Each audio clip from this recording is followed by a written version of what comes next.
Oi pessoal, bem-vindos ao nosso programa Viver Mais, porque o importante é a gente viver com mais saúde, com mais leveza, com mais autoestima e com mais bem-estar.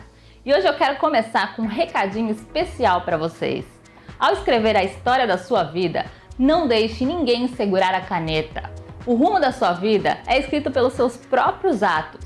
Não adianta colocar as culpas ou os méritos em fatores externos, porque eles podem até atingir a sua trajetória, só que não são determinantes no resultado.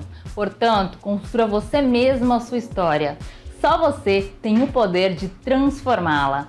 Seu futuro depende de muitas coisas, mas principalmente de você.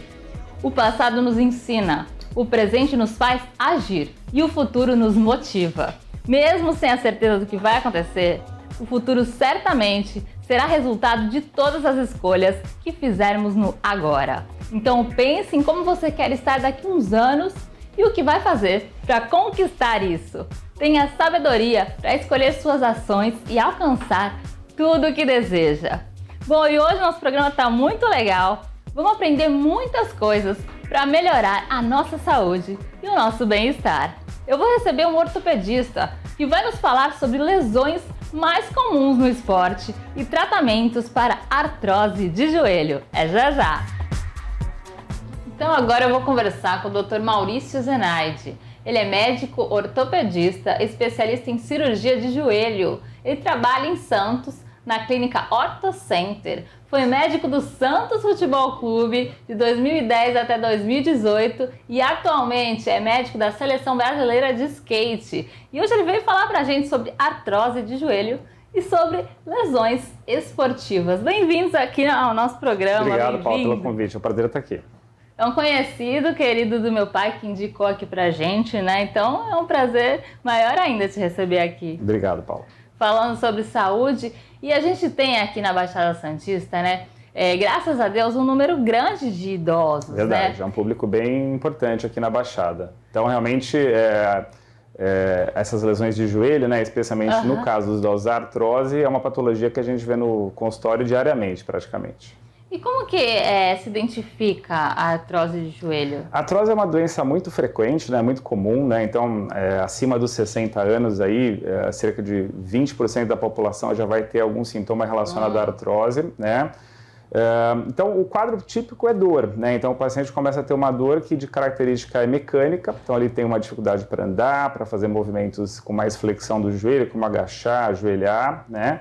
E isso começa a causar limitação funcional para ele, não consegue andar o que ele andava antes, ou não consegue fazer a mesma atividade física que ele fazia antes, e aí geralmente é assim que ele acaba procurando o médico, né, nessas fases iniciais. Então é importante, talvez essencial, né, que a pessoa procure o quanto antes. É que muitas pessoas não vão deixando, né, e aí vai aumentando, aí já fica verdade, no nosso meio também tem muito problema da automedicação também, né, começa a tomar um anti-inflamatório aqui, um analgésico ali e vai levando, né.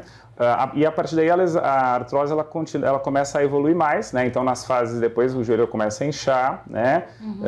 Começa a gerar uma limitação de movimento, ele não consegue também movimentar ao mesmo tempo e até em situações maiores a artrose vai começando até a deformar o joelho, né? O joelho começa a literalmente entortar. Então isso a gente vê com frequência o paciente realmente que vai levando e poderia ter iniciado antes do tratamento e geralmente isso ajuda bastante. E tem como, não tem como tratar, né? Isso, a artrose, infelizmente, a gente ainda não tem uma reversão, né? Então eu sempre falo isso para o paciente. A gente não, o que gastou, está gasto. A gente não tem muito como repor isso, Mas né? dá para frear, vamos dizer, Exato. o progresso. Não só dá para frear, né? Como dá para a gente se adaptar, em geral, nas artroses iniciais. Acho que isso é o que a gente busca com o tratamento, né? Fazer com que o paciente que perdeu um pouco de cartilagem, basicamente a artrose, o tecido que mais se desgasta é a cartilagem, é uma doença da articulação como um todo, então você tem comprometimento de ligamentos, meniscos, mas o tecido principal é a cartilagem, que é o nosso tecido principal de amortecimento, né? Então, mesmo com menos cartilagem, então nas fases iniciais da artrose, é possível que a gente volte a ter uma atividade física normal, sem dor, desde que a gente faça o tratamento adequado. E como você falou, com a idade, todo mundo acaba tendo problema, isso, né, de sem joelho. dúvida. Não tem como no joelho que sustenta isso tudo a mesmo. vida inteira. Então, as articulações de carga, né, quadril, joelho, a coluna lombar, né, são articulações que tendem, com o passar dos anos, a realmente a se desgastar. Lógico que existem outros fatores de risco além da idade, né? Então, a obesidade, que é uma coisa que está crescendo muito, né, nos últimos anos, é um dos fatores principais, né? Lesões prévias no joelho, como fraturas ou lesões ligamentares, também são as causas mais frequentes de artrose no paciente mais jovem, né? Que o paciente jovem também pode ter artrose, né? Por conta de patologias que mudam a mecânica do joelho, né? Então, realmente, esses são os principais fatores de risco e, realmente, a obesidade hoje a gente tem muito, né? Então, isso acaba gerando uma carga excessiva no joelho e trazendo uma artrose mais precocemente. O que a pessoa pode fazer, já que a gente sabe que vai ter algum problema, alguns desgastes a gente vai ter no futuro? O que a gente pode fazer para prevenir desde cedo? Perfeito. Eu acho que, realmente, o mais importante, Paula, realmente a gente ter uma atividade física regular, né? Eu sempre fiz bastante isso. A gente não tem mesmo como prevenir todos os desgastes. Isso vai muito da nossa genética, né?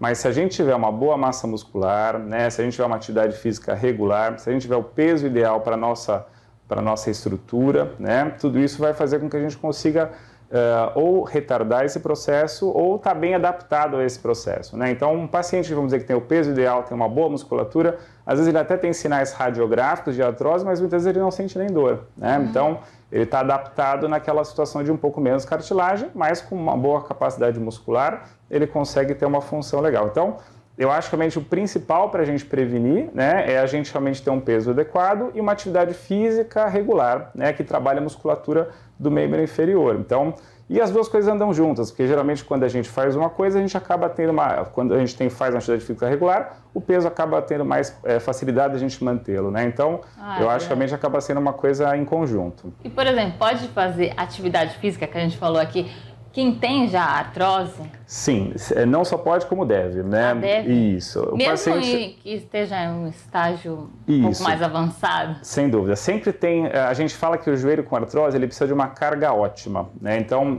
lógico que você não pode usar uma carga excessiva, mas ele ficar totalmente parado também é ruim para ele, tá? Então, a gente precisa usar uma carga ótima. Isso, lógico, vai variar com o grau de artrose, né? Então, existem pacientes que a gente tem que realmente tirar quase tudo, mas, por exemplo, um exercício aquático, né, onde você não tem carga agindo, dá para a gente usar em praticamente quase todo nível de artrose, né? Nos quadros iniciais, você pode fazer qualquer tipo de trabalho de fortalecimento com o devido cuidado, com o devido acompanhamento e orientação, também é possível, e não só é possível, como é desejado, né? Então, geralmente, o tratamento da artrose, Paula, a gente nas fases agudas, a gente começa controlando a dor, né? Então, muitas vezes a gente começa esse trabalho de exercícios com a fisioterapia, né? O fisioterapeuta é um profissional importante nesse nível, porque vai fazer os exercícios de forma mais controlada, de forma menos traumática, mas a gente sempre tem que ter o objetivo de começar uma atividade física de fortalecimento na sequência depois, né? Então, essa mais ou menos é a sequência do tratamento clínico da artrose. A gente começa controlando dor, trabalha a musculatura geralmente inicialmente com físio ou hidroterapia, dependendo do caso, e depois a gente tenta progredir para uma atividade física. E existe também, nesse caso, tratamento cirúrgico? Sem dúvida. Então, a artrose, infelizmente, mesmo com todas as medidas, ela tende a evoluir, né? Mesmo nos casos bem controlados. Isso é muito variável, não tem uma coisa linear, assim, em quantos anos você vai desgastar o joelho, ou mais um ano, mais dois. Tem casos que ficam estáveis muito tempo, tem casos que evoluem mais rápido, né? Mas o fato é, nos estágios mais avançados da artrose, né, aí sim a gente tem indicação cirúrgica, né? Então, à medida que a gente não consegue mais se adaptar ao joelho, a gente pensa em trocar o joelho, né? Então, basicamente, a gente faz uma prótese de joelho, uma cirurgia que a gente substitui a articulação por uma prótese. Você recebe também que, voltando a falar em idosos, que a gente recebe muita pergunta sobre quedas, né? Prevenção, enfim, você recebe também sim. Que tem e especificamente em joelhos? Sem dúvida, né? Lógico, assim, as quedas a gente tem muita preocupação com outra patologia que é a osteoporose, né? A própria artrose de joelho, ela acaba predispondo às quedas, né? Por quê? Porque o paciente acaba tendo menos mobilidade e nos estágios mais avançados da artrose, o joelho ele começa a ficar instável. Então, ele não só dói, não só deforma, ele começa a entortar, como ele também começa a ficar mais frouxo. Então, isso acaba predispondo o paciente a quedas. É muito interessante esse papo. A gente vai falar também sobre lesões comuns em atletas, né, de esporte. E a gente vai falar agora sobre futebol, sobre esporte, né? Aliás, como eu já anunciei aqui, ele foi médico do Santos Futebol clube, né, durante um Isso tempo. Isso mesmo, peguei uma boa fase lá. Tempo bom, né? Tempo bom. A gente está de 2010 a 2018, então eu participei da performance que a gente foi campeão da Libertadores em 2011, né? Aquele time que tinha o Neymar, o Ganso, foi um time realmente, para todo santista, emblemático, né? Foi uma fase muito legal. Então eu fiquei lá até 2018, né? Foi uma fase muito gostosa. Eu sou santista também, então para mim foi duplamente legal, né? Não só a parte profissional, mas pessoal também. Sim, são atletas de alta intensidade, né? Sem dúvida. É um público que realmente acaba se lesionando bastante, né? Porque a intensidade do futebol profissional, né? Eles treinam diariamente, competem, jogam 2 vezes por semana, né? Então é um público que realmente dá bastante trabalho pra gente. E é na época que você falou que não tem como não falar, todo mundo falava do Kaikai, né? O Neymar, o Neymar na nossa época ainda não tinha muito, acho que isso acabou acontecendo mais depois, né? Pelo contrário, o Neymar sempre foi um cara muito... dificilmente se machucava na nossa época, ele... Mesmo qualquer lesão, ele realmente sempre foi muito dedicado em recuperar rápido. Sim. Me deu muito pouco trabalho no tempo que ele ficou lá. Não, o Neymar é excepcional, né? É porque tem as pessoas que falam, que criticam. E você, médico, eu queria saber das lesões, né? Quais são as lesões mais comuns nesses jogadores mesmo? Atleta de futebol, né? A gente acaba tendo... A lesão que a gente mais tinha dor de cabeça e trabalho eram as lesões musculares, né? O futebol profissional hoje é muito intenso e eles jogam muitas vezes no mesmo mês, né? Então a recuperação de um jogo para o outro acaba sendo insuficiente, né? O calendário é muito apertado e isso acaba, pelo desgaste, levando a lesões musculares, rupturas de alguns grupos musculares, né? Mais comum é coxa, né? E panturrilha principalmente, as 2 regiões são mais frequentes, a posterior da coxa e a panturrilha. Então eram as lesões que a gente mais tinha lá, fora as lesões traumáticas, né? Lógico, é um esporte de contato, então você acaba tendo muitos traumas diretos, né? Que acabavam muitas vezes tirando o atleta do jogo. Mas você saiu de lá do Santos, mas você continua nesse clima, né, de seleção. Que agora você é da seleção brasileira de skate. Isso. Em 2018 acabou surgindo essa oportunidade, né? O skate ele se tornou esporte olímpico para a Olimpíada de 2020. Ele não era esporte olímpico. Aí você estava nessa época. Isso. Aí a partir daí a Confederação Brasileira de Skate se organizou e montou um grupo de apoio aos atletas. O skate era um esporte praticamente amador, então os atletas não tinham realmente um suporte, né? E aí montaram um time com médico, no caso eu, fisioterapeuta, psicólogo, uma psicóloga, um educador físico, então realmente um grupo para dar suporte a esses atletas. Eu acho que é um trabalho diferente do Santos, que é um trabalho mais à distância, né? Então, vocês não viajam? A gente viaja também, mas menos, né? Eu vou para as competições principais, então eu faço 2, 3 viagens no ano, né? Mas a gente acaba trabalhando também dia a dia, tem uma lesão em qualquer lugar do Brasil ou do mundo, né? Tem muito atleta que mora nos Estados Unidos, a gente dá assistência, a gente tenta ajudar, orientar, às vezes eventualmente até viaja para ver uma lesão ou outra, né? Mas acaba sendo no dia a dia menos desgastante que no Santos, porque não tem uma coisa diária para acompanhar, é uma coisa que acaba sendo mais à distância mesmo. E talvez um pouco mais individual, né? Muito mais, é outro universo, né? O skate, além de ser realmente um esporte individual, como você citou, né? Menos competitividade em relação ao futebol, menos dinheiro, então menos cobrança, menos pressão, menos tudo, pressão, né? Até o perfil dos atletas é muito bom, né? O skatista realmente foi um universo que eu não tinha, na verdade, eu não tinha conhecimento muito do mundo quando eu entrei, né? Mas é um esporte sensacional, né? Um torce pelo outro, né? Então você vê as competições, o pessoal acabou acompanhando na Olimpíada, né? Que a gente teve um resultado muito legal, a gente ganhou 3 medalhas de prata, né? Você vê que um adversário torcendo pelo outro, mesmo de outra nação, eles são muito amigos entre eles, né? Então, realmente, o clima do skate é uma coisa muito legal de acompanhar. Eles têm realmente um companheirismo, uma coisa de querer fazer uma manobra bonita, não de ganhar do outro a todo custo, né? Isso realmente é legal no esporte. É o que você falou, eu observei, porque eu acompanhei bastante, né? Acho que foi o esporte que mais gente não conhecia e passou a conhecer. E eu vi muito isso, né? Ele cuida da fadinha, né? Isso, que ficou tão famosa, a Raíssa é um fenômeno nosso, né? Exato. A Raíssa entrou na seleção, ela tinha 10 anos de idade, né? Então, realmente, na época, eu tenho até uma mãe pediatra, de vez em quando eu ligo para minha mãe, o que eu dou de remédio para essa moça, né? Que realmente era uma criança, né? Hoje ela cresceu, mas ela mesmo com pouca idade, ela já era realmente uma capacidade brilhante, assim, de fazer as manobras, né? Ela andando realmente parece fácil, assim, parece que é uma criança brincando mesmo, né? Então, realmente é muito legal acompanhar a carreira da Raíssa. Assim, quais são as lesões que você mais pegou no time, né, do skate? O skate é outro universo em relação ao futebol, né? Então, principalmente, a gente vai ter lesões por trauma, né? Porque simplesmente eles caem. E muito frequentemente de jeitos diferentes, variados, né? São duas modalidades que a gente tem no skate. Uma é o street, que são manobras com obstáculos de rua, né? Que é o da Raíssa, né? Então, corrimão, escada, né? Eles fazem manobras usando esses elementos. E o outro é o parque, é como se fosse uma piscina bem funda, né? Então, o parque você tem muito mais energia, eles sobem 6, 7 metros nas manobras, né? Então, é bastante alto o curso das manobras e, logicamente, mais energia. Então, em termos de lesões, a gente pega muito lesão de tornozelo, eles torcem muito o tornozelo porque eles muitas vezes fazem manobras girando o skate com o pé e tem que aterrissar numa fração de segundos, né? Então, é muito difícil acertar exatamente o pé, né? E lesões traumáticas, fraturas, né? A gente tratou diversas fraturas nesse tempo, alguns entorses de joelho com lesões ligamentárias, né? Uma preocupação que a gente tem muito são traumas de cabeça, né? A gente pegou também algumas concussões. Isso é uma coisa que também já melhorou bastante, né? Para você ter uma ideia, Paula, quando eu entrei, né, o capacete não era obrigatório, né? E hoje ainda não é, hoje ainda é obrigatório apenas para os abaixo de 18 anos. Então melhorou, mas ainda tem que melhorar mais, né? Eu fiz patinação artística sobre rodas, Legal. né?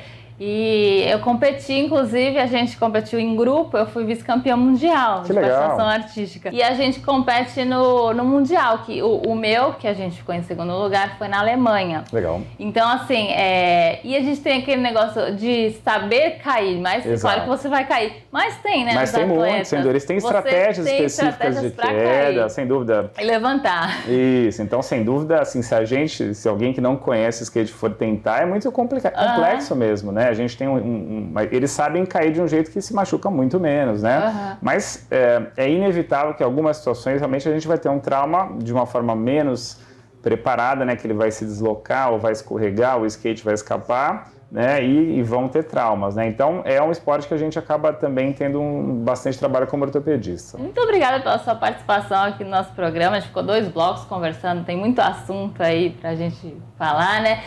Passa seu contato para quem quiser seguir você, saber mais sobre o seu trabalho também, de ortopedia. Então, atualmente eu trabalho mesmo na Clínica Ortocenter, né, que é uma clínica grande aqui em Santos, tradicional, tem muitos anos, né? Então, eu tenho também o meu site, que é doutormaurizozenardi.com, quem quiser ver alguma informação sobre mim, sobre a minha formação, né, sobre a minha carreira. E os que os pacientes precisarem, a gente está lá no Ortocenter.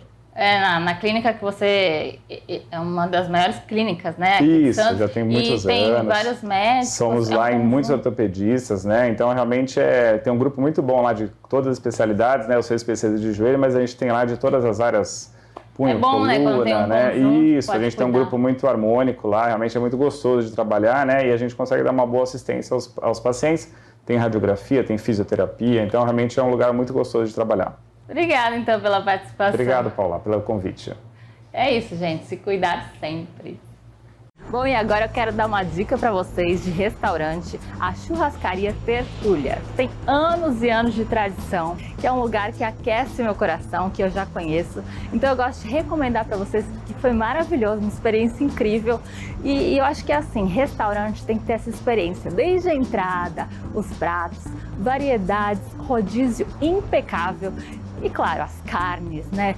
Cortes de carnes maravilhosos. Eu vou mostrar como foi minha experiência para vocês. Eu tenho certeza que vocês vão gostar. Quem não conhece ainda, vai conhecer. Pois eu tenho certeza que muita gente já conhece, que é uma churrascaria de muita tradição em Santos. Vamos ver.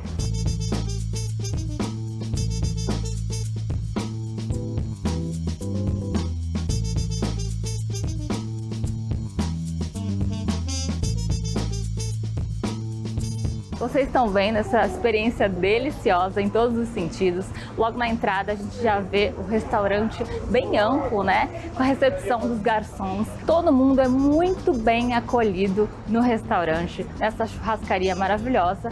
E você já vê várias entradas, frios, para acompanhar o prato principal, que é, claro, a carne, né? A churrascaria com variedade de carnes. Todos os cortes que a gente ama, e os garçons são muito dinâmicos, estão sempre na mesa, querendo saber como vocês estão. E então é realmente um ambiente muito agradável, muito aconchegante para você ir com a sua família, com seus amigos. Como vocês estão vendo, vários tipos de carnes, né? Vários cortes nobres da carne, passando várias vezes em todas as mesas, e vocês não têm ideia do sabor. É maravilhoso. Com certeza eu recomendo uma das churrascarias mais diferenciadas, principalmente também da Baixada Santista. Aqui em Santos é tradição a churrascaria Tertúlia, que tem muita variedade de comida e é muito bom. E junto com os frios, né, que estão à disposição para quando você quiser pegar, voltar, repetir as carnes que são servidas no rodízio, tem também os acompanhamentos, os pratos quentes, muitas variedades também que eles vão servindo no rodízio. Batata frita, polenta frita, banana milanesa, uma delícia, anéis de cebola, arroz carreteiro, queijo derretido. Muita coisa boa para acompanhar também, pastelzinhos de carne, uma delícia. É só você pedir, eles trazem também na mesa para vocês a carne que você solicitar, que você tiver com vontade de comer novamente. E é uma delícia, eu tenho certeza que vocês vão adorar. E claro que eu não poderia deixar de experimentar os drinks da casa. Se você for comer, pede também drink, que eu não saberia escolher. É um mais gostoso que o outro, sabores diferenciados. O serviço também dos drinks é diferenciado, licor ao final.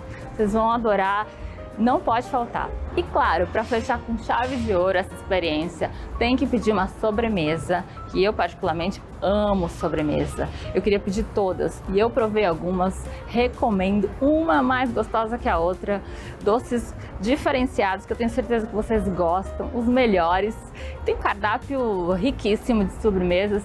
Vocês não podem deixar de pedir, que é uma delícia, é uma das partes mais gostosas da experiência mesmo, da churrascaria Tertúlia aqui da cidade de Santos. Vocês viram? Foi uma experiência maravilhosa, um momento especial mesmo, que eu quis dar essa dica para vocês. Então, para quem quiser conhecer, tá aqui o endereço dessa churrascaria maravilhosa, Churrascaria Tertúlia, para quem não conhece e para quem já conhece também, para ir novamente, tá cada vez melhor. Eu quero agradecer a recepção de todo mundo responsável que recebeu a gente assim com muito carinho. Eles estão te esperando para receber vocês também e a família de vocês, amigos, porque como eu falei, eu gosto de lugares que aquecem nosso coração, né? Que a gente possa levar nossa família e as pessoas que a gente ama, né? Então você leva a sua família, seus amigos, realmente é um lugar muito acolhedor e aconchegante, e eu quis dar essa dica para vocês e a gente te espera lá no restaurante.